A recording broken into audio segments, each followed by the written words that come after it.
Hi, my name's Al. I'm here to show you the virtues of this bicycle stand here behind the LCLC in Bridgewater. There are also a few others along the trail in the area. It comes with a pump which has two heads for either a Presta or a Schrader valve. So if you have a flat tire, or you can pump up your tire after you repair it, or if you just need a tire top off. It comes with an Allen key set. It's a little rusty, but you just release this and it opens, and it's got myriad sizes here, so it fit all different Allen fittings on your bike. And here, this looks like a 4 mil. This is just an individual one, but I mean, oh no, sorry, this is a Torx. Yeah, this is a different head, and sometimes on newer bikes, the Torx wrench is used occasionally in different applications. Also, spanners, which you can use to take your wheels off. Most of them are 15 or 14 millimeter. These are included here. And we have a flat blade screwdriver. And I believe I saw, oh yeah, here we go. We have a Phillips head too. So you can make derailleur adjustments, brake adjustments. So it'll get you through any kind of a minor repair that you have to do. Okay, I'm going to show you here how you can mount the bike on this stand. It's pretty straightforward. If you have a diamond style frame like this without any cables, you can just slide it over like so and rest it on this. It has nice rubber pads, so it protects the frame, doesn't scratch it. But the way I really recommend to do it is by the seat. Just hook the seat on there, like so, and there you go. So as you can see, with the bike in this position, you have access to all the gear adjustments. You can oil your chain if you like. It's easy enough to pump up your tires. Here's the valve. So here's the Phillips head. You can see it's got enough slack in it. You can make derailleur adjustments here. Here we go. It adjusts the limit screws, the high and low, if you are able to do that, if you know what you're doing. Likewise here on the front. This is your multi-tool here. It's got various sizes of Allen keys. You can make adjustments on your gears here, or if you don't like where your levers are positioned, you can loosen and move these here. You can also make a headset adjustment here if you need to. So it's pretty much set up to do whatever you need to do. I'll demonstrate how the pump works right now. It's got the two different heads on it, Schrader and Presta.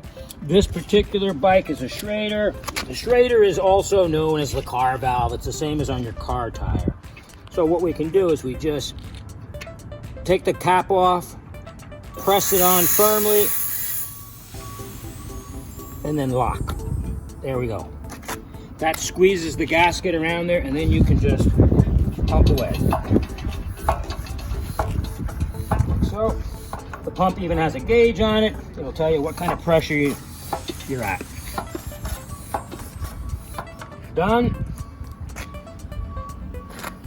Flick the lever here. Pull it off. You turn your cap. If you happen to bring your own lubricant, WD-40 does work in a pinch, but I recommend something a little more substantial. The stand allows you to easily oil your chain. Run it through the cycle like that. My recommendation also on oiling chains is go light. Don't too much oil, makes a mess. This particular bike has a hydraulic disc brake with a quick release for the wheel. The way to do it is you just grab the quick release lever and release. What it does, it loosens it, but the fork has safety tabs on it to keep it from falling out if it ever came loose for some reason. So you have to hold this side. There's like a nut with a screw, and you just unscrew this a bit, and out she comes. Okay, and there's your wheel. With a hydraulic disc brake, when the wheel is out, do not squeeze the lever, because the brake pads rely on this rotor to pop them back. Otherwise, you won't be able to get the wheel back in. So, to put it back in, it's a little easier here. The stand does help that. You don't have to kind of balance the bike.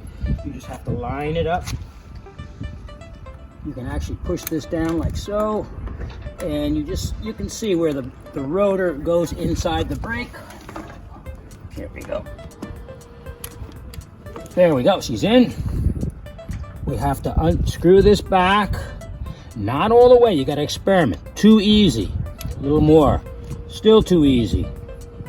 There we go, now you can feel it. It's getting some purchase there. And I'm just gonna do it just a tiny bit more. Hold it up tight like that.